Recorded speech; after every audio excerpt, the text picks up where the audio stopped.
కూడొచ్చిన మీకెల్లరకు ఇంతవరకు పాటల ద్వారా ప్రార్థన ద్వారా దేవుని కనపరిచి ఉన్నాం. దేవుని నామానికి మహిమ కలుగునుగాక. మరి ఉదయకాల సమయంలో దేవుడు మన ఎంతగానో జ్ఞాపం చేసుకుని ఆయన సురక్షితమైన రెక్కల కింద భద్రతను దయచేసి మరొక పునరుద్ధానపు ఆదివారపు ఆరాధనలో ఇలాగ ప్రవేశించడానికి దేవుడు కృప చూపించిన విధానాన్ని బట్టి మరొకసారి అందరూ కూడా రెండు చేతులు పెట్టి దేవుని నామములో స్తోత్రాలు తెలియజేద్దాం. స్తోత్రం స్తోత్రం స్తోత్రం స్తోత్రం స్తోత్ర. ఆరోగ్యము ఆయుష్నిచ్చి దేవుని సన్నిధిలోనికి నడిపించుకొచ్చి ఇలాగో దేవుని ఆరాధించడానికి కృపాక్షేమము ఆరోగ్యం దయచేసిన దేవదేవునికి మరొకసారి రెండు చేతులు పెట్టి దేవుని నామములో స్తోత్రాలు తెలియజేద్దాం. స్తోత్రం స్తోత్రం స్తోత్రం స్తోత్రం స్తోత్రం. చాలా సంతోషం. ప్రభునామను బట్టి దేవుడు మరొక ధన్యకరమైన ఆరోగ్యాన్ని దేవుడు మనకి దయచేసి ఉన్నారు. ఈ ఉదయకాల సమయంలో దేవుని యొక్క వాక్యాన్ని మనమందరం కూడా ధ్యానం చేసుకుందాం. పరిశుద్ధ బైబిల్ గ్రంథంలో నుండి ఎస్తేరు గ్రంథము 10వ అధ్యాయము 2వ వచనం చదువుకుందాం. ఎస్తేరు గ్రంథము 10వ అధ్యాయము 2వ వచనము. మొర్దెకై యొక్క బలమును గూర్చియు అతడు సామర్థ్యం చేత చేసిన కార్యములన్నిటిని గూర్చియు రాజు అతనిని గణపరిచిన సంగతిని గూర్చియు మాదీయుల యొక్కయు పారసీకుల యొక్కయు రాజ్య సమాచార గ్రంథమందు రాయబడి ఉన్నది. దయగలి తండ్రి, నీ జీవ గ్రంథాన్ని సేదబట్టుకుని నిలబడి ఉండగా నాతోనూ మాతోనూ సూటిగా స్పష్టంగా మాట్లాడి ఇనుబుద్ధి గ్రహించగల మనసు కూర్చుండగల కుదురుపాటు నీవు మాకు దయచేయండి. ఇదిగో నీవు మాకు స్వయంగా చెప్పవలసిన మాటలనియు ఈ పుస్తకంలో ఇమిడ్చి ఉన్నావు గనక నీకు వందనాలు సమర్పణ చేస్తున్నాం. ఇదిగోనైనా నీ దీనదాసుడిగా నిలబడి ఉండగా నాతోనూ మాతోనే మీరు మాట్లాడండి. నువ్వు మాట్లాడితే బ్రతుకుతావు. నీ మాటలో శక్తి ఉంది. నీ మాట బ్రతికించేది, నీ మాట ఆదరించేది, నీ మాట సరిదిద్దేది, సరిచేసేది నీ మాటే గనక అట్టి మాటలు మా హృదయములు ఫలింపు దయచేయండి. కూర్చుండగల కుదురుపాటును వినగల హృదయము గ్రహించగల మనసు మాకు మీరు దయచేయండి. ప్రతి విధమైన అపవాది శోధనలు అడ్డుబండలు యేసు నామములో తొలగిపోవునుగా కానీ మేము ప్రార్థిస్తూ నీ చిత్తం నెరవేర్చి నీ నామానికి మహిమ తెచ్చుకోమని యేసు నామమును బట్టి ప్రార్థించి అడుగు పొంది ఉన్నాం పరమ తండ్రి. ఆమేన్. ప్రభు మనతో మాట్లాడును గాక. వినుబుద్ధిని దేవుడు దయచేయను గాక. వినగల హృదయాన్ని దేవుడు దయచేయను గాక. దేవుని నామానికి మహిమ కలుగును గాక. పరిశుద్ధ బైబిల్ గ్రంథములో ఒక అద్భుతమైన మాట మనం చదువుకుని ఉన్నాం. ప్రేమైన దేవుని బిడ్డలారా, బలం ఇచ్చేది ఆయనే, సామర్థ్యం ఇచ్చేది ఆయనే, శక్తినిచ్చేది ఆయనే, సర్వము ఇచ్చేది ఆయనే. ఈరోజు సామర్థ్యము అనే విషయం గురించి మీతో మాట్లాడాలని ఆశపడుతూ ఉన్నాను. చెప్పండి, సామర్థ్యము. ఆమేన్. హల్లెలూయా. ప్రియమైన దేవుని బిడ్డలారా, మనమందరము సామర్థ్యం కలిగిన వారమేనా? ఆమేన్. సామర్థ్యం లేని వారమా? హల్లెలూయా. ప్రశ్న, సమాధానం రాలేదు నాకు. మనమందరము సామర్థ్యం కలిగిన వారమేనా? సామర్థ్యం లేని వారమా? పౌరుషం కలిగిన వారమేనా? పౌరుషం లేని వారమేనా? అమ్మ, బలవంతులమా బలహీనులమా? అటు ఇటు కూడా చూస్తున్నారు. దేవుని స్తోత్రం. హల్లెలూయా. ఇక్కడ మొర్దెకై ఒక చక్కని మాట రాస్తూ ఉన్నాడు. మొర్దెకై యొక్క బలమును గూర్చియు అతడు సామర్థ్యం చేత చేసిన కార్యములు గూర్చియు రాజు అతని గణపరిచిన సంగతిని గూర్చియు మాదీయుల యొక్కయు పారసుల యొక్కయు రాజ్య సమాచార గ్రంథంలో రాయబడి ఉన్నది అని రాయబడ్డది. ఏంటి ఆయన సామర్థ్యం చేసిన కార్యాలు, సామర్థ్యము చేత చేసిన కార్యాలు. మొర్దెకైకి దేవుడు ఒక మంచి సామర్థ్యాన్ని దేవుడు దయచేశాడండి. ప్రతి ఒక్కరికి కూడా ఏముందంటే సామర్థ్యం అనేది ఇచ్చాడు. ఈరోజు ఎలాగున్నామంటే దేవుని యొక్క కృప, జీవిస్తున్నామంటే దేవుని యొక్క కృప. ఈ బలము దేవుడిచ్చినది, ఈ శక్తి దేవుడిచ్చింది, ఈ ఆరోగ్యము దేవునిచ్చింది. కాబట్టి ఈ రోజున మనమందరూ దేవుని సన్నిధిలో ఎలాగో దేవుని ఆరాధించగలుగుతూ ఉన్నాము. ఆమేన్. ఈ శక్తి సామర్థ్యాలు దేవుడు మనకిచ్చింది. ఈ బలము, ఈ శక్తి దేవుడిచ్చినవే. అయితే ఒకటి, నీ శక్తి, నీ సామర్థ్యాలు ఆమేన్ ఉపయోగిస్తున్నామా, ఉపయోగించటం లేదా? నీ శక్తి, నీ సామర్థ్యము దేవుని కొరకు వాడుకుంటున్నామా, వాడుకుంటలేదా? నీ శక్తి, నీ సామర్థ్యము అది ప్రయోజనకరమైనదా, ప్రయోజనం లేని స్థితిలో ఉందా? దేవుడు ప్రతి ఒక్కరికి ఒక సామర్థ్యం ఇచ్చాడే, శక్తినిచ్చాడే, బలాన్నిచ్చాడే, ఆరోగ్యం ఇచ్చాడే, స్వరం ఇచ్చాడే, పాడే స్థితినిచ్చాడే, ప్రార్థించే మనసునిచ్చాడే. ఆమేన్, హల్లెలూయా. సహకారం చేసే గుణాన్ని ఇచ్చాడే, మంచి చేయాలనే తలంపు ఇచ్చాడే, పొరుగు వారికి తోడ్పడాలనే ఒక గుణాన్ని ఇచ్చాడే. ఇవన్నీ కూడా ఎవరిచ్చినవి అంటే దేవుడిచ్చినవే. అయితే నువ్వు వాటిని ఉపయోగిస్తున్నావా, ఉపయోగించట్లేదా? ఆ సామర్థ్యం నీకుందా, ఆ ఆలోచన నీకుందా, ఆ మనస్తత్వం నీకుందా, నువ్వు ధన్యుడివే. అలాంటి సామర్థ్యం చేత చేసిన ప్రతి కార్యాన్ని బట్టి మొర్దెకై గనుడుగా ఎంచబడ్డాడు. రాజ్య సమాచార గ్రంథములో ఆయనకు ఒక గ్రంథంలో ఒక పేరు రాయబడ్డది. మాదీయుల యొక్క పారసీయుల యొక్క గ్రంథములో ఆయన పేరు నమోదు చేయబడినది, ఘనతకెక్కాడు. అంత మాత్రమే కాదు, బైబిల్ గ్రంథములో కూడా ఆయన పేరు చిరస్మరణీయంగా నిలిచిపోయింది. అంటే ఎంత ఘనత వహించిన వాడు, ఎంత సామర్థ్యం కలిగిన వాడు, ఎంత ప్రార్థన పరుడు, ఎంత ప్రయోజనకరమైన వ్యక్తో ఈరోజు కొన్ని విషయాలు మీ ముందు ఉంచాలని ఆశపడుతున్నాను. 2 చేతుల పైకి దేవుని స్తోత్రం చేద్దాం. ప్రేమైన దేవుని బిడ్డలారా, ఆయన గొప్ప నమ్మకం కలిగిన వాడు. మొర్దెకై ఒక యోధుడు. ఆమేన్. యూదా జనాంగాన్ని కొరకు పాటుపడినవాడు, ప్రాణత్యాగానికి కొరకు ఎన్న తిరిగినట్టు వాడు, దేవుని మీద ఆధారపడి ఉపవాస ప్రార్థనలు చేసి ఇదిగో తనను తన జనాంగాన్ని రక్షించుకోవడంలో ప్రధాన పాత్ర వహించినటువంటి వ్యక్తి ఎవరయ్యా అంటే ఈ మొర్దెకై అని చెప్పక మానలేం. ప్రియమైన దేవుని బిడ్డలారా, చెప్పక తప్పదు. దేవుని నామానికి మహిమ కలుగును గాక. ఇక్కడ మనం చూసినట్లయితే 3వ వచనంలో యూదుడైన మొర్దెకై రాజైన అహరోషుకు ప్రధానమంత్రిగా నుండి తన వారందరితో సమాధానముగా మాట్లాడుతూ తన జనుల యొక్క క్షేమము విచారించువాడును, యూదుల్లో గొప్పవాడినై తన దేశంలో చాలా మందికి ఇష్టడుగా ఉండెను అని రాయబడింది. 2 చేతుల పైకి దేవుని స్తోత్రం చెప్పండి. ఇవన్నీ కూడా ఒక వ్యక్తికి సాధ్యం కాని పని. కానీ మొర్దెకై విషయంలో మనం చూస్తే ఆయన సామర్థ్యం కొలితే కూడా శక్తి వంచన లేకోకుండా చేతికి వచ్చిన ప్రతి పని చేసిన వ్యక్తి మొర్దెకై. జ్ఞానైన సొలొమోను కూడా అదే అంటాడు కదా, నీ చేతికి వచ్చిన ఏ పనైనాను శక్తి వంచన లేకుండా చేయాలి. నీ చేతికి నీకు అవకాశం ఉన్న ఏ పనైనా సరే ఆ పనిలో లోపం ఉండకూడదు. నీ తెలిసిన పని, నీ చేతనైన పని, నువ్వు చేయగలిగిన ఏ పనైనా సరే ఆ పనిలో శక్తి వంచన లేకుండా చేయాలి. ఆమేన్, హల్లెలూయా. ప్రియమైన దేవుని బిడ్డలారా, కొందరు ఉంటారే కాళ్ళకాడ అడ్డపడుతున్న కాళ్ళతో తన్నుకుని వెళ్ళిపోతారు, కానీ తప్ప ఆ పనిముడి తీసి పక్కనెట్టరు. ఆమేన్. అమ్మ ఒంగుని ఆ పనిముడి తీసి పక్కనెడితే ఎంత సబబుగా ఉంటుంది. నాకెందుకులే అనుకుని, నాది కాదులే అనుకుంటూ, బాధ్యత లేకోకుండా ఎక్కడ శక్తి ఖర్చు అయిపోద్దో, ఎక్కడ బలం ఖర్చు అయిపోద్దో అనుకుని కాలుతో తన్నుకుని వెళ్ళిపోతారే తప్ప తీసేసిన పనిముట్టు పక్కనెట్టి ఇదిగో వంచన లేకుండా చేసుకుందామనే ఆలోచన చాలామందికి ఉండదండి. మీరు కాదండి. దేవుని స్తోత్రం, హల్లెలూయా. ప్రియమైన దేవుని బిడ్డలారా, సామర్థ్యము ఏ పనైనా మన చేతికి వచ్చిన ఏ పనైనా, మన చేతకు వచ్చిన ఏ పనైనా సరే ఎలా చేయాలంట అమ్మ? సామర్థ్యం కొలిది శక్తి వంచన లేకోకుండా చేయాలి. అంత గనుడయ్యాడు మొర్దెకై అంటే ఎందుకు పనికిరాని దీన స్థితిలో ఉన్నటువంటి మొర్దెకై ఒక దేశానికి ప్రధాని అయిపోయాడు. ఆమేన్. గేటు దగ్గర వాచ్మ్యాన్గా ఉంటున్న ఆ మొర్దెకై, గేటు కాడ కాపలా కాసుకుంటూ జీవిస్తున్న మొర్దెకై ప్రధానమంత్రి ఎలా అయ్యాడంటే ఆయన పనిలో ఏ శక్తి వంచన లేదు. నమ్మకంగా చేశాడు పని, యథార్థంగా చేశాడు పని. ఒకరోజు ప్రధాని అయిపోయాడు. దేవుని స్తోత్రం చేద్దామా. ఏ పైన నీ చేతికి వచ్చిన ఏ పైన చెత్తి వంచన లేకుండా నువ్వు చేస్తే ఖచ్చితంగా నీ పనిని దేవుడు గుర్తిస్తాడా, నీ పనిని దేవుడు చూస్తాడా? హల్లెలూయా. మనుషులు చూస్తారనో, మనుషులు సంతోషపెట్టడానికి నువ్వు చేయొద్దు. దేవుని సంతోషపెట్టడానికి శక్తి వంచన లేకుండా నువ్వు పని చేయి. ఖచ్చితంగా ఒక రోజు నీకు ఉన్నతమైన స్థాయిని, స్థితిని దేవుడు ఇస్తాడు. దేవుని స్తోత్రం చేద్దామా. హల్లెలూయా.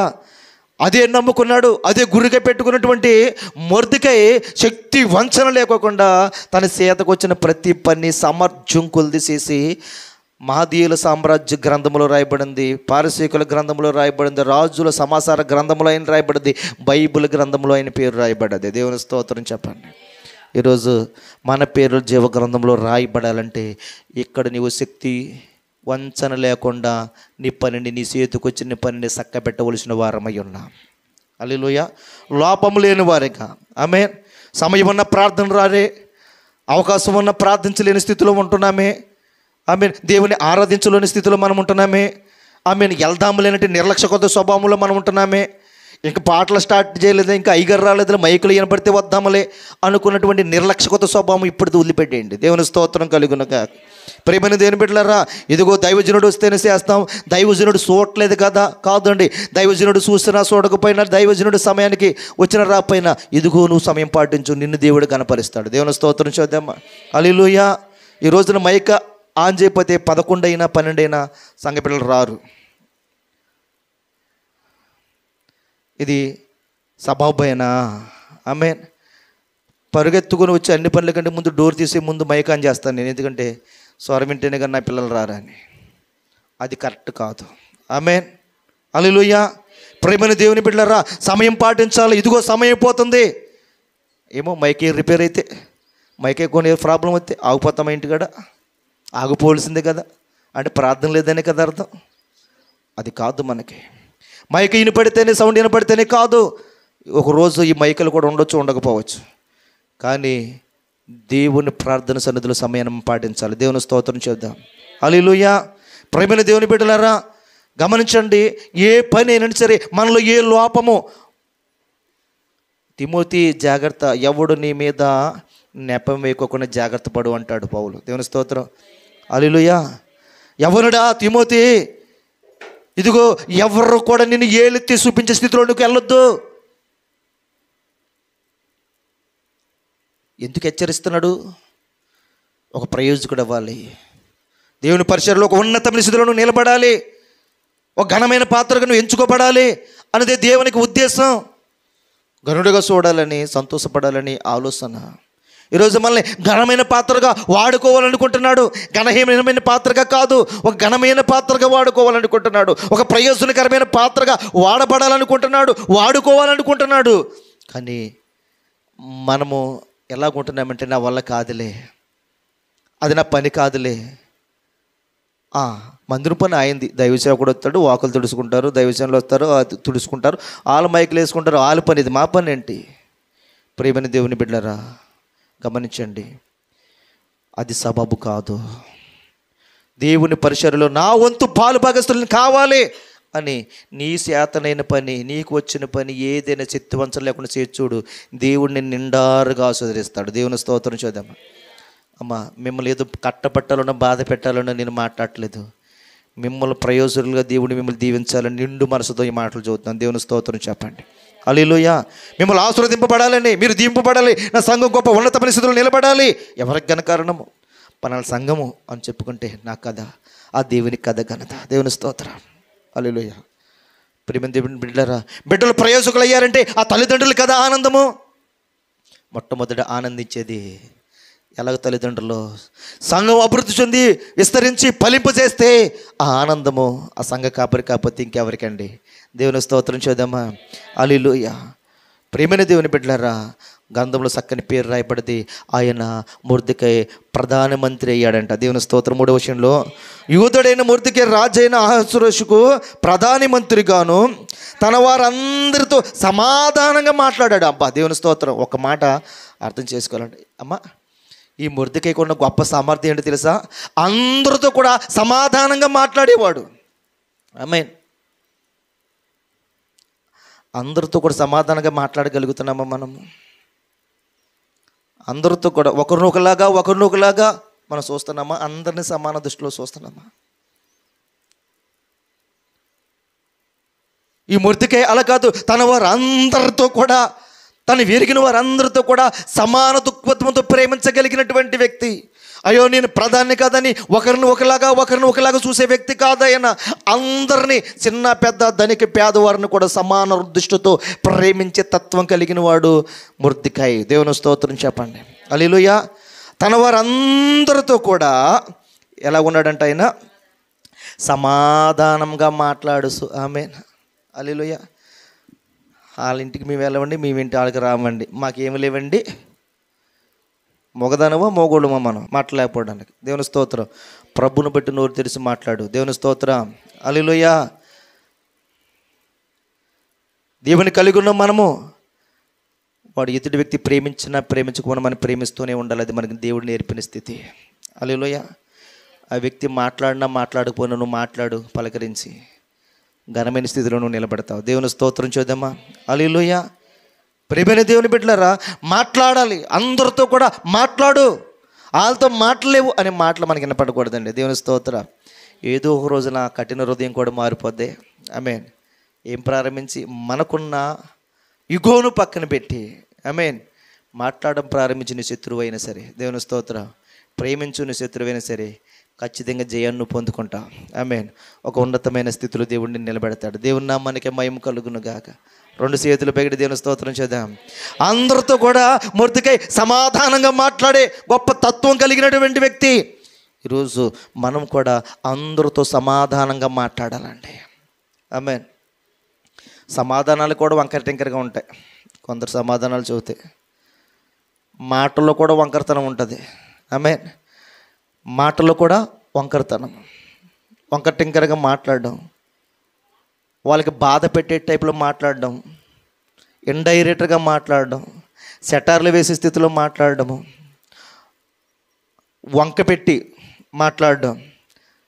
ప్రేమని దేవుని బిడ్డలారా, క్రైస్తవులకు తగదు. దేవుని నామానికి మహిమ కలుగును గాక. రెండు చేతులు పెట్టి దేవుని స్తోత్రం చేద్దాం. హల్లెలూయా. సమాధానంగా మాట్లాడాలి, సక్రంగా మాట్లాడాలి. దేవుడు చూస్తున్నాడని, దేవుడు వింటున్నాడని మాట్లాడాలి. అప్పుడే మనము మన కుటుంబాలు ఆశీర్వదింపబడతాయి. అప్పుడే మనము మన స్థితి మార్చబడుతుంది. మారడానికి మంచి అవకాశం సమాధానంగా మాట్లాడడము, సరిగా మాట్లాడడము, ఆసుతూసి మాట్లాడడము, వంకర మాటలు పక్కన పెట్టేయడం. దేవుడు నేర్పుతున్న మాటలు అవి. దేవుని నామానికి మహిమ కలుగును గాక. మొర్దెకై అందరితోనూ సమాధానకరంగా మాట్లాడేవాడు. సమాధానంగా మాట్లాడుతూ తన జనుల యొక్క క్షేమమును విస్తరించేవాడు. ఏం చేసేవాడండి? క్షేమము, అందరి క్షేమము కనుక్కుంటూ ఎలాగున్నారు ఏంటి. ఆమేన్. క్షేమ సమాచారం. దేవుని నామానికి మహిమ కలుగును గాక. హల్లెలూయా. ఒకరి క్షేమం ఒకరు తలుచుకున్నప్పుడు, ప్రేమించినప్పుడు, క్షేమ సమాచారాలు కనుక్కున్నప్పుడు ఖచ్చితంగా ఆ వ్యక్తి మళ్ళీ ఏం చేస్తాడంటే ప్రేమిస్తాడండి. ఆమేన్. హల్లెలూయా. బాధలో ఉన్న వ్యక్తిని పరామర్శించి, బాధలో ఉన్న వ్యక్తిని మనము స్వాగతం పలికి పరామర్శించినట్లయితే వానికి గొప్ప ఆదరణ కలుగుతుంది. మెడిసిన్ కంటే బాగా పనిచేసేది ఇది ఒకటే. ఆమేన్. మందైనా పనిచేద్దో పనిచేయదు కానీ తెలియదు, కానీ ఒకడు బాధలో ఉన్నప్పుడు ఒక మాట అతనికి ధైర్యాన్ని ఇస్తుంది, ఒక మాట అతన్ని బలపరుస్తుంది. నాకంటూ ఒక అండు ఉంది, పరామర్శించేవారు ఉన్నారు, ఆదుకునే ఉన్నవారు ఉన్నారు, ఆదరించేవారు ఉన్నారు, లేవనెత్తేవారు ఉన్నారు. నువ్వు ఏ సహాయం చేయకపోవచ్చు. ఆమేన్. నీ దగ్గర చేసే సామర్థ్యం లేకపోవచ్చు. ఆదరణకరమైన ఒక మాట ఒక బలాన్ని ఇస్తుంది, ఒక శక్తిని ఇస్తుంది, గొప్ప సాక్షిగా ఆ మాట నిలబెడుతుంది. ఆమేన్. క్షేమ సమాచారము. అయ్యో ఎలాగున్నాడు నా బంధువు, ఎలాగున్నాడు నా సహోదరుడు, ఎలాగుందో నా సహోదరి, ఎలాగుందో ఆత్మబంధం. ప్రియమైన దేని బిడ్డలారా, శాతనైన బిడ్డ నీకు తెలిసింది ఏదైనా సరే ఆమెను ఖచ్చితంగా నీకు తెలుసు కూడా తెలియనట్టుగా ఉంటే ఏం చేయలేవు. తెలిసినప్పుడు ఖచ్చితంగా ఏం చేయాలి? క్షేమాచారాన్ని విచారించాలి. దేవుని స్తోత్రం చూద్దామా. హల్లెలూయా. అందరి క్షేమం కోసము ఆలోచించే వ్యక్తి, అందరిని ప్రేమించే వ్యక్తి. ప్రియమైన దేవుని బిడ్డలారా, ఒక విషయాన్ని మీ ముందుంచాలనుకుంటున్నాను. గుమ్మములోంచి వెళ్ళిపోతున్నారండి. ఆమేన్. కానీ తెలియని వ్యక్తి అన్నట్లుగా చూడనట్టు వెళ్ళిపోతున్నారని మాకు బాధేస్తున్నాయండి అనే సందర్భాలని చాలా సందర్భాలని విన్నాను నేను. ఆమేన్. హల్లెలూయా. మా గుమ్మాలోంచి రావడం మానేశారండి, వీధులు మార్చేసి రూట్లు మార్చేసి వెళ్ళిపోతున్నారండి. ఇది సరైన సమాధానమో కాదు. ఆమేన్. ఇలాగొస్తే పలకరిస్తామేమో, కంటపడతామేమో అనుకుని మా రూట్కి రావడమే మానేశారండి, ఈదమ్మటి వెళ్తామే మానేశారండి. పరామర్శించడం మానేశారండి, పలకరించడం మానేశారండి, మా వంక చూడడమే మానేశారండి. ఎలాగో రమ్మంటారండి మందిరానికి అనేవారు ఉన్నారండి. ఆమేన్, హల్లెలూయా. ఇది సరైనది కాదు. సంఘము అంటే శరీర బంధం కంటే ఆత్మీయ బంధం చాలా విలువైనది. ఆమేన్, హల్లెలూయా. శరీర సంబంధం కంటే ఆత్మ సంబంధమైన చాలా విలువైనది. ఆత్మ బంధాన్ని విడిచిపెట్టకూడదు. ఆమేన్. ప్రేమైన దేవుని బిడ్డలారా, మనం ప్రేమించాలి, ప్రేమను కనపరచాలి. అప్పుడే నిన్ను ప్రేమిస్తారు, అప్పుడే నేను ఎంతో గనులుగా ఎంచుకుంటారు. ప్రేమను పంచకపోతే ఎవరెలా మనం స్వాగతించగలరు? ఎంత సంపాదించుకుంటే మాత్రం మనతో ఏమొస్తుంది? ప్రేమ తప్ప, ఐక్యత తప్ప, హల్లెలూయా, మంచితనము తప్ప మనతో వచ్చేది మంచే. ఆమేన్. ఎంత సంపాదించుకున్నా ఏది మనతో రాదు.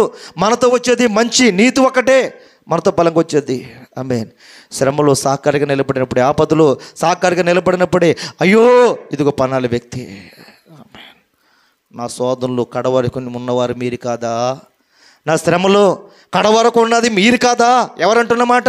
యేసుక్రీస్తు ప్రభువు అంటున్నారు, నా శ్రమలో నాతో కూడా ఉన్నవారు మీరు కాదా అని అడిగాడండి. దేవుని స్తోత్రం. ఈరోజు శ్రమల్లో సోదరులో మనం ఉండాలి. బాధలో ఉన్న వ్యక్తికి అండగా మనం ఉండాలి. ఆపదలో ఉన్న వ్యక్తికి మనం అండగా నిలబడాలి. అప్పుడే మనము ఒక ఉన్నతమైన స్థాయిని సంపాదించుకోగలుగుతాం, మంచి పేరుని సంపాదించుకోగలుగుతాం. అన్నీ ఉన్నప్పుడు అందరూ వస్తారు, ఏమీ లేనప్పుడు పరామర్శ అమ్మ ఎవరు రారు కదా. అలాంటప్పుడు నేనున్నానని ఒక అన్నగా ఒక మాట చక్కగా సహాయం లేకపోవచ్చు, నీ దగ్గర సహాయం ఉంటుంది, లేకపోతే మాట సహాయం చేయి. వాళ్ళు అండగా నిలబడతారు, వాళ్ళు గొప్ప కొండగానే ఉంటారు. నీకు దేవుని నామానికి మహిమ కలుగును గాక. హల్లెలూయా. ఇది చూసినట్లయితే క్షేమము విస్తరించువాడును యూదుల్లో గొప్పవాడు. ఆమేన్. అమ్మ, అందరి క్షేమం కనుక్కున్నవాడు సేతకు వచ్చిన ప్రతి పని సమర్థవంతంగా చేశాడు కాబట్టి మంత్రిగా అయ్యాడు. యూదుల్లోనే, తన జనాంగములోనే గొప్పవాడయ్యాడు. దేవుని స్తోత్రం చేద్దామా. హల్లెలూయా. అందరిలో ఒక్కడిగా ఎందుకు ఉండాలి? నీ కుటుంబంలో నువ్వే ఎందుకు గొప్పగా ఉండకూడదు? అమ్మ, నీ వంశంలో ఎందుకు నువ్వు గొప్పవాడిగా ఉండకూడదు? అర్థమవుతున్నాయి అంటారా? చాలా కులాలు ఉన్నాయి, గోత్రాలు ఉన్నాయి. ఆమె కానీ యోధా గోత్రంలో యూదుడు గొప్పవాడిగా పిలువబడ్డాడు. యూదుల్లో గొప్పవాడు అని రాయబడ్డది. ఈ రోజున మన వంశంలో మనం ఎందుకు గొప్పగా ఉండకూడదు? గొప్పగా ఉండాలంటే గొప్ప పనులు చేయాలి కాబట్టి. అమ్మ, అందరూ గొప్పగా ఎందుకు ఉండలేకపోతున్నారంటే గొప్ప పనులు చేయలేము. ఒకరి సహకార బుద్ధి, ఒక క్షమాసారం, ఒకరిని ప్రేమించే తత్వము, ఇవన్నీ విడిచిపెట్టేస్తే చివరికి మిగిలే దీన్ని ఒక్కడవే ఉంటావు ఒంటరిగా.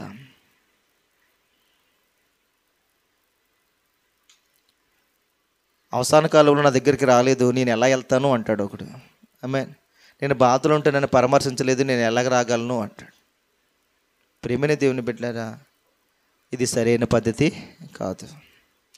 యూదుల్లోనే గొప్పవాడయ్యాడు మొర్దెకై. గొప్పవాడు అవ్వడానికి కారణాలు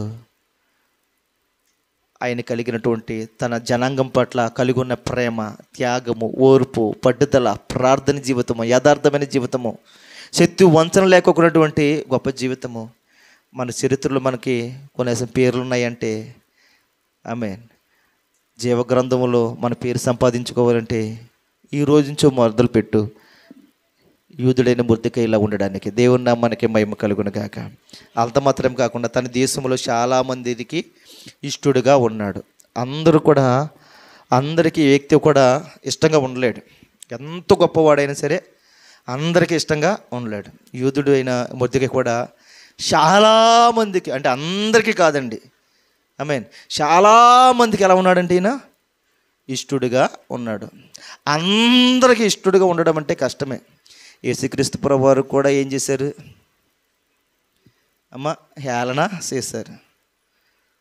యేసుక్రీస్తు ప్రభువారు అందరికీ ఇష్టడుగా ఉన్నాడంటే ఉండలేకపోయాడు లోకంలో. ప్రేమని దేవుని బిడ్డలారా, ఒకటి ఆలోచించండి. చాలామందికి ఈ రోజున ఆరాధన దైవం అయిపోయాడు మా యేసయ్య. దేవుని స్తోత్రం. చాలామందికి యూదుడు అయిన మొర్దెకై ఇష్టడుగా ఉన్నాడు. అనేక మందికి మనం ఇష్టలుగా ఉండాలి. మనల్ని ప్రేమించేవారిని కొంతమందిని సంపాదించుకోవాలి. దేవుని నామానికి మహిమ కలుగును గాక. ఆయన అది కూడా బ్రతికేనా అనే స్థితిలోనికి మనం వెళ్ళకూడదు. ఎలాగ ఉండాలి మనం అంటే అనేక మందికి బిడ్డలకు మనం ఇష్టలుగా ఉండాలి. రెండు చేతులు వేడి దేవుని స్తోత్రం చేద్దామా. హల్లెలూయా. ఆయన శక్తి యొక్క సామర్థ్యం ఎంత గొప్పదో మనం గమనిస్తున్నాం. ఈరోజు కూడా మనకి ఏమి ఇచ్చాడంటే సామర్థ్యం అందరికి ఇచ్చాడంటారా, కొందరికి ఇచ్చాడంట. హల్లెలూయా, హల్లెలూయా. పరిశుద్ధ బైబిల్ గ్రంథంలో నుండి కొన్ని విషయాలు మీ ముందు ఉంచాలని ఆశపడుతున్నానండి. మత్తయి సువార్త 25:15 ఒక చక్కని మాట రాయబడింది. అక్కడ దేశాంతరం పోతున్నటువంటి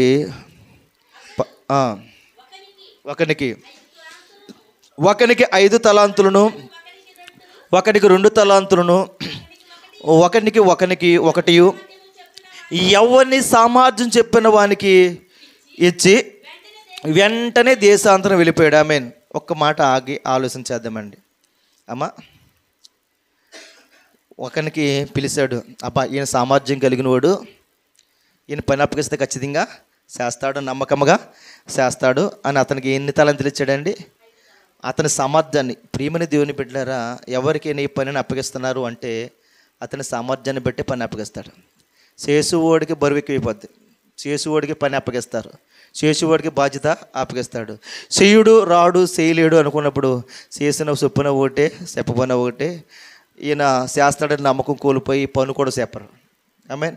చేస్తాడు అనుకున్నప్పుడు ఏం చేస్తారు? ఖచ్చితంగా ఆయన పిలిచి ఏం చేస్తారు? పని బాధ్యత అప్పగిస్తారు. అక్కడ నమ్మకంగా యథార్థంగా ఉన్నాడు, ఈ పని అప్పగిస్తే ఖచ్చితంగా ఈయన చేస్తాడు అని నమ్మకం కుదిరింది కాబట్టి ఆయనకు 5 తలాంతులు ఇచ్చాడు. ఒకడు చూస్తాడు, ఈయన సామర్థ్యాన్ని బట్టి ఈయనకు 2 తలాంతులు ఇస్తే ఖచ్చితంగా ఈ 2 తలాంతులు, ఈ 2 పనులు ఈయన చేయగలడు. పని అనుకుందాం, పని ఒకనికి 5 పనులు అప్పగించాడు, ఒకరికి 2 పనులే అప్పగించాడు. ఇతడు ఈ 2 పనులు అప్పగిస్తే 2 పనులు సక్రంగా చేయగలడు అని 2 పనులు అప్పగించాడు. ఒకడికి 5 పనులు ఏం చేయగలడు అని సమర్థం తెలుగుతో చేయగలడు అని 5 తలాంతులు 5 పనులు అప్పగించాడు. ఒకడికి 1 పని అప్పగించాడు అని ఈ పని మాత్రం, చిన్న పని మాత్రం చేసి పెట్టు, నేను ఎక్కువ కోరుకోవట్లేదు అని. 5 పనులు అప్పగిస్తే 5 తలాంతులు ఇస్తే 5కు 5 పనులు చేసుకొచ్చాడండి. దేవుని స్తోత్రం. హల్లెలూయా. 5 పనులు అప్పగిస్తే 5కు 5 పనులు చేసుకొచ్చాడు ఈయన. 2 పనులు చేయరమ్మంటే 4 పనులు చేశాడు ఈయన. దేవుని స్తోత్రం. హల్లెలూయా. ఆ పని కూడా నాదే, ఆ పని కూడా నాదే అని చెప్పేసి 1 పని అప్పగించినోడు ఉన్నాడు. ఇందాక చెప్పానే, కాళ్ళ కాపాడుతున్నది తన్నుకుని వెళ్ళిపోయే రకమని. ఆమేన్. ఏం చేస్తున్నాడు ఈయన? ఆ తలాంతును భూమిలో పాతి పెట్టేశాడు. నా మాటలు అర్థమవుతున్నాయి అంటారా? దేవుని స్తోత్రం. హల్లెలూయా.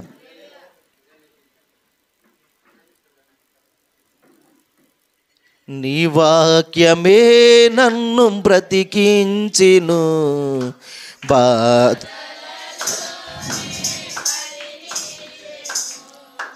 నీ వాక్యమే నన్ను బ్రతికించెను, బాధలలోనే మదిలిచెను.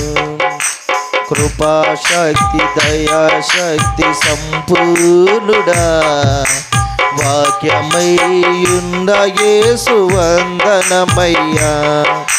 కృపాశక్తి దయాశక్తి సంపూర్ణుడా, వాక్యమయ్యున్న యేసు వందనమయ్యా. నీ వాక్యమే నన్ను బ్రతికించెను, బాధలను మదిలిచెను. దేవుని స్తోత్రం. 5 తలాంతులు సంపాదించుకున్న వాడి దగ్గరికి ఒక మనిషిని పంపించి, నేను ఒకనికి 5 తలాంతులు, ఒకనికి 2 తలాంతులు, ఒకరికి 1 తలాంతులు ఇచ్చాను కాబట్టి లెక్క చూసుకుందాం అని చెప్పేసి పిలుపునిచ్చినప్పుడు 5 తలాంతులు కలగాడు వచ్చి, అయ్యా నువ్వు నాకు 5 తలాంతులు ఇచ్చావయ్యా, ఇదిగో వ్యాపారం చేసి 5కు 5 తలాంతులు నేను ఇచ్చానయ్యా, సంపాదించుకోను ఇదిగో అంటే, బలా నమ్మకమైన మంచి దాసుడా అన్నాడు. దేవుని స్తోత్రం చెప్పండి. మరి 2 తలాంతులు ఇచ్చినోడు సంగతి ఏం చేశాడు? ఏది పని చేశాడా, సకరంగా చేశాడా, వ్యాపారం చేశాడా, బాగా సంపాదించాడు, ఇది పిలవండి అని కానీ పిలుచుకొచ్చాను. అయ్యా ఇదిగో 2 తలాంతులు ఇచ్చుకున్నవాడు నేనే, నువ్వు 2 తలాంతులు ఇస్తే 2కు 2 తలాంతులు సంపాదించానయ్యా అనగానే, బలా నమ్మకమైన మంచి దాసుడా, ఈ 2 నువ్వు అబ్బా చక్కగా వ్యాపారం చేస్తావు, అనేకమైన వాటిని కూడా ఇవ్వండి అంటున్నాడు. దేవుని స్తోత్రం చెప్దామా. అరే 1 తలాంతు ఇచ్చానని తీసుకురండి అంటే వచ్చాడు, నిలబడ్డాడు. అంటున్నాడు, అయ్యా ఒక తలంత నాకు ఇచ్చావు, నువ్వు ఇత్తన చోట కోసుకునేవాడిని కట్టునవాడిని నేను ఎరుగుదును కాబట్టి దాన్ని మళ్ళీ ఎప్పుడు వచ్చి అడుగుతావు అని చెప్పేసి దాన్ని అక్కడే మూట కొట్టు గొయ్యి తీసి కప్పెట్టేశాను, ఇదిగో నీ తలంతు అన్నాడు. ఆమె ఏమన్నాడు? చెడ్డవైన సోవరమైన చెడ్డదాసుడా. ప్రేమైన దేవుని బిడ్డారా, మనకి మన సామర్థ్యాన్ని బట్టి దేవుడు ఇస్తాడు. నువ్వు భక్తి చేయగలిగా, నీ భక్తిని బట్టి సామర్థ్యాన్ని బట్టి నీకు దేవుడు ఇవ్వలేవుతున్నాడు. నీ ప్రార్థన బట్టి, నీ నీతిని బట్టి, నీ యథార్థతను బట్టి, నీ సామర్థ్యాన్ని బట్టి దేవుడు నీకు అనేకమైన వాటిని ఇవ్వడానికి దేవుడు సిద్ధంగా ఉన్నాడు అనే సంగతి మర్చిపోవద్దు. ఆమేన్, హల్లెలూయా. నీ సామర్థ్యాన్ని బట్టి, నీ విశ్వాసాన్ని బట్టి, నీ ప్రార్థన జీవితాన్ని బట్టి, నీ నీతిని బట్టి దేవుడు ఒక ఉన్నతమైన కార్యాలు దేవుడు చేయబోతున్నాడు. ఒకసారి ఆలోచన చేద్దాం. సామర్థ్యము అనే అంశం గురించి నేను మాట్లాడుతున్నాను. సామర్థ్యములో లోపం లేనివాడు మూర్తికే కాబట్టి ప్రధాని అయ్యాడు. సామర్థ్యం కొలిది శక్తి వంచన లేకోకుండా, ఇదిగో నా యజమానుడు అప్పగించిన బాధ్యత, నేను కర్తవ్యాన్ని నెరవేర్తాను అని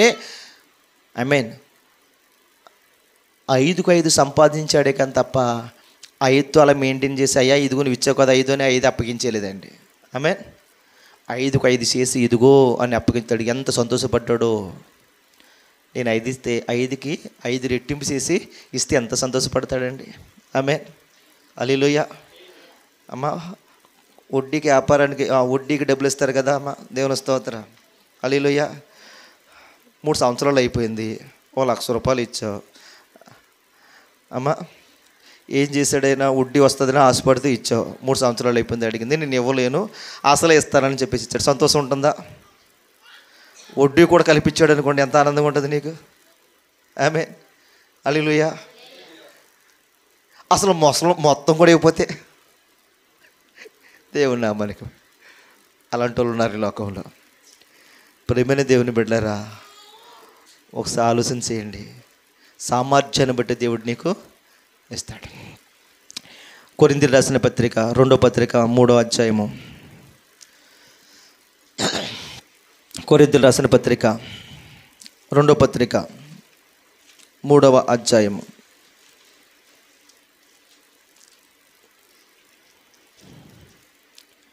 ఐదు 6 వచనం చదువుకుందామా?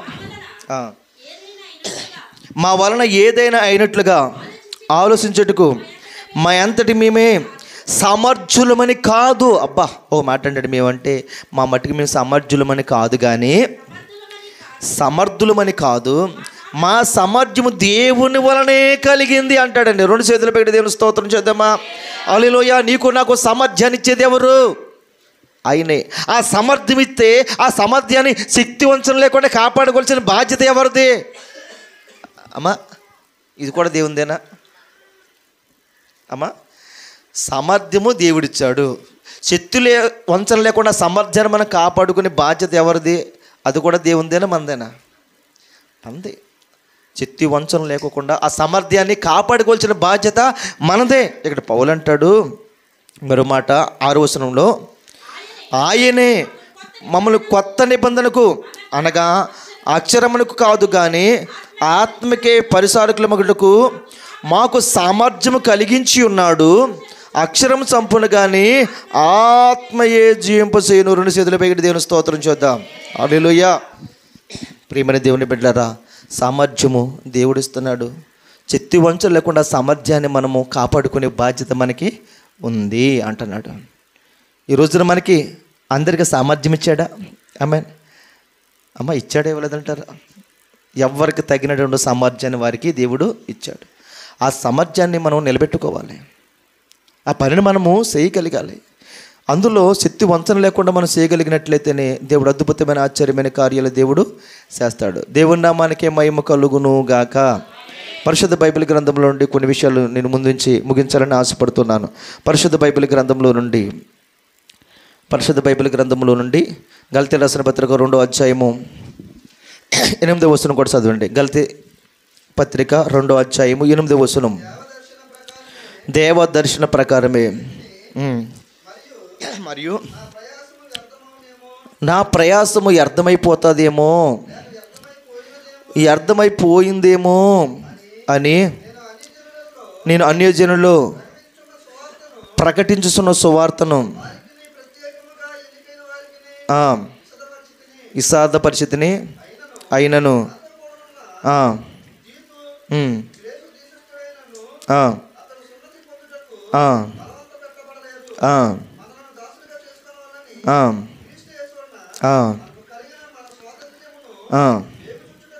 రెండో అధ్యాయం 8వ వచనం. అది అనగా అది సున్నతి పొందిన వారికి అపోస్తలుటకు పేతురునకు సున్నతి పొందిన వారిని సామర్థ్యము కలిగజేసిన వాడే. ఆ పేతురికి అలాగే సున్నతి పొందిన వారికి రక్షించడానికి ఎలాగైతే సామర్థ్యతను కలిగజేశాడో, ఆ పేతురికి సామర్థ్యం కలిగజేసిన వాడే అన్యజనులకు అపోస్తలుటకు మాకు కూడా సామర్థ్యం కలిగజేశాడు అంటున్నాడు. 2 చేతులు పెట్టి దేవుని స్తోత్రం చేద్దాం. అన్యజనులకి మాకు కూడా దేవుని యొక్క సువార్తను వాక్యాన్ని ప్రకటన చేయడానికి మాకు కూడా ఈ దేవుడు ఏమి ఇచ్చాడంటే సామర్థ్యాన్ని దేవుడు దయచేశాడు. ఈ రోజున వాక్యాన్ని ప్రకటించడానికి నాకు దేవుడు ఏమి ఇచ్చాడు? సామర్థ్యాన్ని ఇచ్చాడు. కాబట్టి నా సామర్థ్యాన్ని ఏం చేయాలి? శక్తివంచన లేకుండా కాపాడుకోవాలి. ఆమేన్, హల్లెలూయా. కొందరికి ప్రవచించేవారిగా, ప్రార్థించేవారిగా, బోధించేవారిగా, ప్రసంగించేవారిగా, బోధకులుగా, ప్రవర్తలుగా ఎవరు అభిషేకించారంటే దేవుడే అభిషేకించాడు. ఆమేన్, అర్థమవుతుంది అంటారు నా మాటలు. కొందరిని అభిషక్తులుగా, కొందరిని యాజకులుగా, కొందరిని బోధకులుగా, కొందరిని సువార్తకులుగా, కొందరిని అభిషక్తులుగా ఎవరు ఏర్పాటు చేస్తారు? ఆయనే ఏర్పాటు చేస్తారు. ఈ ఒక్కొక్కరికి ఒక్కొక్క సామర్థ్యాన్ని ఇచ్చాడు. ఆమేన్. ఆ సామర్థ్యాన్ని మనం సద్వినియోగము చేసుకోవాలి. అందరూ బోధకులు కాలేరు, అందరూ బోధకులు అవ్వద్దు అని కూడా దేవుడు అంటున్నాడు. ఆమేన్, హల్లెలూయా. ప్రేమైన దేవుని బిడ్డలారా, ఒక్కొక్కరికి ఒక సామర్థ్యాన్ని ఇచ్చాడు. ఆ సామర్థ్యాన్ని మనం సద్వినియోగం చేసుకోవాలి. హల్లెలూయా. చాలామంది బోధించాలనుకుంటారు కానీ ఆమేన్ బోధించలేరు. చాలామంది పాడాలనుకుంటారు కానీ పాడలేరు. చాలామంది ప్రార్థించాలనుకుంటారు కానీ ప్రార్థన చేయలేరు. కృపావరములు నానా విధములుగా ఉన్నవి కానీ ఆత్మ ఒకటే. మరియు అదండి పౌలు అంటున్నాడు, పరిచర్యలు నానా విధములుగా ఉన్నాయి కానీ ప్రభువు ఒక్కడే. నానా విధములైన కార్యములు కలవు, అందరిలోనూ అన్నిటినీ జరిగించే దేవుడు ఒక్కడే. అయినను అందరి ప్రయోజనం కొరకు, దేవుని స్తోత్రం, అందరి ప్రయోజనం కొరకు ప్రతివానికి ఆత్మ ప్రత్యక్షత అనుగ్రహింపబడుతున్నది. ఎలానగా ఒకనికి ఆత్మ మూలంగా బుద్ధి వాక్యమును, మరి ఒకనికి ఆత్మను అనుసరించిన జ్ఞానవాక్యును, మరి ఒకరికి ఆత్మ వలనే విశ్వాసమును, మరి ఒకరికి ఆ ఆత్మ వలనే స్వస్థపరుచు వలము, మరి ఒకరికి అద్భుత కార్యాలు ఆ ఆత్మ వలనే, మరి ఒకరికి ప్రవచన వరము, మరి ఆత్మనివేశనము, శక్తి అన్నీ కూడా ఆత్మీయ దయచేస్తుంది. దేవుని స్తోత్రం చూద్దామా. అందరికీ కూడా ఈ దేవుడు ఏమిస్తున్నాడంటే ఆత్మీయ వరాలను ఇస్తున్నాడు. ఎవరి సామర్థ్యాన్ని బట్టి ఒక్కొక్కరికి ఒక్కొక్క సామర్థ్యాన్ని బట్టి ఇస్తున్నాడు. ఆ సామర్థ్యం మనం శక్తి వంచన లేకుండా చేసుకోవాలి. దేవుని నామానికే మహిమ కలుగును గాక. తిమోతికి రాస్తూ 2వ అధ్యాయం 2వ వచనంలో, 2 తిమోతి రాసిన పత్రిక 2వ అధ్యాయం 2వ వచనంలో, నీవు అనేకమైన సాక్షుల ఎదుట నా వలన వినిన సంగతులను ఇతరులకు బోధించుటకు, అమ్మా ఎవరి మట్టిగా వారికి అప్పగించమన్నాడు పని. సామర్థ్యం కలిగిన వారికి అప్పగించాలా చెప్పండి? నమ్మకంగా ఉండి సామర్థ్యం కలిగిన వాడు ఖచ్చితంగా ఈ పని అప్పగిస్తే చేస్తాడు. సామర్థ్యం కలిగిన వాడు, నమ్మకమైన వాడు అని తెలుసున్నప్పుడే నైనా తిమోతి నువ్వు పని అప్పగించు. ఆమేన్. ఎవరి మట్టిగా వాళ్ళకి పని అప్పగించి పనిని పాడు చేయొద్దు, పరిచర్యను పాడు చేయొద్దు అంటాడు. దేవుని స్తోత్రం చేద్దామా. హల్లెలూయా, హల్లెలూయా. పని ఎవరికి అప్పగించాలి? నమ్మకంగా యథార్థంగా పని అప్పగించిన టయానికి సఖ్యంగా తూసి లేకోకుండా ఏ వంచన లేకోకుండా చేయగలుగుతారు ఎవరుంటారో వారికి మాత్రం పని అప్పగించిన అయినా తిమోతి అంటాడు. నమ్మకంగా ఉండాలి, యథార్థంగా ఉండాలి, చెప్పిన పని చెప్పినట్లుగా చేయగలిగిన వారికి, అలాంటి వారికి సామర్థ్యంను బట్టి, ఎవరి సామర్థ్యాన్ని బట్టి వారికి పని అప్పగించు, అప్పుడు సేవ అభివృద్ధి పొందుతుంది అంటాడు. దేవుని స్తోత్రం చెందామా. హల్లెలూయా. అలాంటి నమ్మకమస్తులు, యథార్థవంతులు, శక్తి సామర్థ్యం కలిగిన వారు, యుక్తి కలిగిన వారు కావాలి, రావాలని కోరుకుంటున్నాడండి దేవుడు. దేవుని స్తోత్రం చేద్దామా. మనం ఎందుకు అలాగో శక్తి సామర్థ్యాలు ఉపయోగించి మనం ఎందుకు చేయకూడదు? మనం ఎందుకు నీతిమంతులుగా, యథార్థవంతులుగా, సామర్థ్యవంతులుగా మనం ఎందుకు ఉండకూడదు ఈ పరిచర్యలో? ఈ రోజున అర్థం చేసుకోవాల్సిందిగా మనం చేస్తున్నాం. దేవుని నామానికి మహిమ కలుగును కాక. మనకు అప్పగించిన ఏ పైన శక్తి వంచన లేకుండా చేసుడు. ఒక వ్యక్తి అంటాడు, పనిచేయి జీతాన్ని ఆశించొద్దు, పనిచేయి ఫలితాన్ని ఆశించొద్దు, ఫలితం దేవుడిస్తాడు నీకు. దేవుని స్తోత్రం చేద్దామా. హల్లెలూయా. ఈ రోజున గొప్పకు చెప్పట్లేదు, పరుగులు పెడుతున్నాం దేవుని సేవలో. ఏం ఆశించి తెలుసా? ఏదో జీతాన్ని, సొమ్మును, ధనాన్ని ఆశించేదే కాదు. ఆమేన్. ఫలితం ఎవరిస్తాడు? ఏదో సమయాన్ని దేవుడు ఖచ్చితంగా మనకిస్తాడు. దాసు ఉంచిన మేలు గొప్పది. ఒక మార్గం మూయబడిన మరొక మార్గానైనా దేవుడు తెరిచి ఇస్తాడండి. దేవుని స్తోత్రం చేద్దామా. అదే నమ్మకంతో గురు ఎత్తగా పరిగెడుతున్నాం. అద్భుతమైన కార్యాలు దేవుడు చేస్తూనే ఉంటాడు. ఆమేన్. హల్లెలూయా. ఆయన పట్ల చేసిన పని ఏది కూడా మూతపడకుండానే సక్రమంగానే జరిగిస్తాడు. అట్టి గొప్ప నమ్మకంతోనే ముందుకు పరిగెడుతున్నాం. సొమ్ముండో సామర్థ్యం ఉండో కాదు. ఆమేన్. ప్రేమైన దేవుని బిడ్డలారా, దేవుని మీద ఆనుకుని ఆధారపడి పరుగులు పెడుతున్నప్పుడు దేవుడు ఖచ్చితంగా విజయం ఇస్తాడు, కానీ అపజయం మాత్రము ఇవ్వడు. ఆయన ఎంతైనా నమ్మదగిన దేవుడు. తిమోతికి చక్కని కొన్ని హెచ్చరికలు అపోస్తలుడైన పౌలు కొత్తగా బోధకు వచ్చిన సేవకునికి హెచ్చరిస్తూ మాటలు చదువుతున్నాడు. సామర్థ్యం కలిగిన వానికి, నీతిగా పని చేయగలిగిన వాడికి పని అప్పగించు అని. దేవుని నామానికి మహిమ కలుగును గాక. పరిశుద్ధ బైబిల్ గ్రంథంలో మరొక మాట నేను చెప్పాలని ఆశపడుతూ ఉన్నాను. పరిశుద్ధ బైబిల్ గ్రంథంలో కొరింథీ రాసిన పేతురు రాసినటువంటి మొదటి పత్రిక 4:11 చదువుకుని ముగించాలని ఆశపడుతున్నాను. 4:11 పేతురు రాసిన మొదటి పత్రిక 4:11 మొదటి పేతురు 4:11. ఒకడు బోధించిన ఎడల, ఒకడు ఎవరైనా బోధ చేస్తే దైవోక్తులు బోధించినట్లుగా బోధించవలను. ఒకడు ఉపసారము చేసిన ఎడల దేవుని అనుగ్రహించు సామర్థ్యమును అనుగ్రహించి చెయ్యాలి. సామర్థ్యమునుంది చెయ్యాలి. ఎందువలన? దేవుడు అన్నిటిలోనూ యేసుక్రీస్తు ద్వారా మహిమపరచబడ్డ. 2 చేతులు పెట్టి దేవుని స్తోత్రం చేద్దాం. ఎంత గొప్ప దేవుడు. ప్రేమని దేవుని బిడ్డలారా, సామర్థ్యం గురించి మాట్లాడుతున్నాడండి. దేవుడు మనకి సామర్థ్యాన్ని ఇస్తాడు. హల్లెలూయా. ఈ రోజున ఇవన్నీ మనకి ఎవరిచ్చినవే? హల్లెలూయా. ఈ శక్తి సామర్థ్యాలు ఎవరిచ్చినవి? జ్ఞానం, వినయ విధేయతలు ఎవరిచ్చినవే? ఆయన ఇచ్చినవే కదా. ఆమె నీకు ధనం ఇచ్చినా, పొలం ఇచ్చినా, ఆస్తి ఇచ్చినా, వస్తువు ఇచ్చినా, వాహనాలు ఇచ్చినా, ఏది ఇచ్చినా ఎవరిచ్చినవే? అమ్మ దేవుడిచ్చింది, కానీ మీ శక్తి సామర్థ్యాలేనా? దేవుడిచ్చిన శక్తి సామర్థ్యాలే. కాబట్టి దేవుడిచ్చిన శక్తి సామర్థ్యాలను మనం దేవునికి ఉపయోగించాలా, మానేయాలా? దేవుని స్తోత్రం. వంచన లేకోకుండా, శక్తి వంచన లేకోకుండా దేవునికి పరిసరిసై నీవు నీ తరతరాలు కూడా దీవింపబడతారు. 2 చేతులు పెట్టి దేవుని స్తోత్రం చేద్దామా. నీవు మాత్రమే కాదండి, నీ తరతరాలు ఆశీర్వదింపబడతారు, దీవింపబడతారు. అలాగ దీవింపబడాలంటే, అలాగ ఆశీర్వదింపబడాలంటే మనకిచ్చినటువంటి శక్తి సామర్థ్యాలు మనం సద్వినియోగం చేసుకోవాలి. వృద్ధికే తన శక్తి సామర్థ్యాలను ప్రయోజనం కొరకు వాడుకున్నాడు. తన సొంత ప్రయోజనం కొరకు కాదు, తన జనాంగాన్ని, దేవుని జనాంగం కొరకు ఎంతగానో ప్రయాసపడ్డాడు. కన్నీరు కట్టాడు, వ్యాధులు పొందాడు, తనను తన జనాంగాన్ని రక్షించుకోగలిగాడు. నమ్మకముగా పనిచేశాడు, ప్రధాని అయ్యాడు, నమ్మకస్తుడిగా ఉన్నాడు, యూదుల్లో గొప్పవాడిగా ఉన్నాడు, అనేక మందికి ఇష్టడుగా ఉన్నాడు. అలాగూ మొర్దెకైలాగా అనేక మందికి మనం ఇష్టలుగా ఉండాలి. అందరితో సమాధానంగా మాట్లాడగలగాలి, అందరినీ ఎడల ప్రేమ చూపించగలగాలి. ఆమేన్. అందరి మనసులో మనం స్థిరస్వరణీయంగా నిలిచిపోవాలి. ప్రభు పరలోక రాజ్యానికి మనం అందరం కూడా వారసులము కావాలి. అటు గొప్ప ధన్యత, దీవెన, యోగ్యత, భాగ్యము మనకందరికీ దేవుడు అనుగ్రహింపచేయును గాక.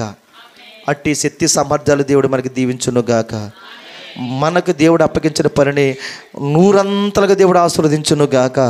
ఆయన శక్తి సామర్థ్యాలు దేవుడు మనకి దయచేసి నిండారులుగా ఆశీర్వదించును గాక. దయగల తండ్రి, ఇంతవరకు నాతోనూ మాతోనూ సూటిగా స్పష్టంగా మాట్లాడవయ్యా. నీ సామర్థ్యం ఎంత గొప్పదినైనా నువ్వు మాకు అందరికీ సామర్థ్యాన్ని దయచేసే దేవుడు. ఎవరిని సామర్థ్యాన్ని బట్టి వారికి నైనా అట్టి సామర్థ్యము నువ్వు దయచేసావు. వినియోగించుకున్న ప్రతివాడు కూడా అయా గనుడిగా ఎంచబడ్డాడు నాయన. వినియోగం చేసుకోకొని భూమిలో పాతి పెట్టేసిన వాడైతే అలాగే ఉన్నాడు, నేరస్తుడిగా ఉన్నాడు, శిక్షింపబడ్డాడు. అలాంటి శిక్షా విధిలోనికి మేము కాకోకుండా నైనా అయా ఎదుగునైనా మేము తండ్రి ఫలాన్ని పొందుకుని ఆశీర్వదించబడేట్లుగా అయ్యా నీవు ఇచ్చిన శక్తి సామర్థ్యాలు నీ సేవలో వాడుకునే గొప్ప ధన్యత, దీవెన మాకు అందరికీ దయచేసి విన్న వాక్యానుడు సాతానుడు వెతుకొని పోకుండా అయ్యా మా హృదయంలో భద్రపరిచి వాక్యానుసారమైన జీవితం మేము జీవించుకొని మంచి ప్రవర్తన కలిగి నిత్య రాజ్యానికి వారసులు గొప్ప ధన్యత మాకు అందరికీ దయచేయమని యేసు నామమును బట్టి ప్రార్థించి అడుగు పొంది ఉన్నాం పరమ తండ్రి. ఆమేన్. ఆమేన్. అందరికీ ప్రభు నామంలో హృదయపూర్వకమైన వందనాలు తెలియజేస్తూ ఉన్నాను. దేవుని నామానికి మహిమ కలుగును గాక. ఆమేన్. ఈ సమయంలో ఏమైనా ప్రార్థనా అవసరతలు కానీ సాక్ష్యాలు కానీ ఉంటే తెలియజేయండి. అనంతరం ముగింపు ప్రార్థనతో కార్యక్రమాన్ని ముగించుకుందాం. ఈరోజు సాయంత్రం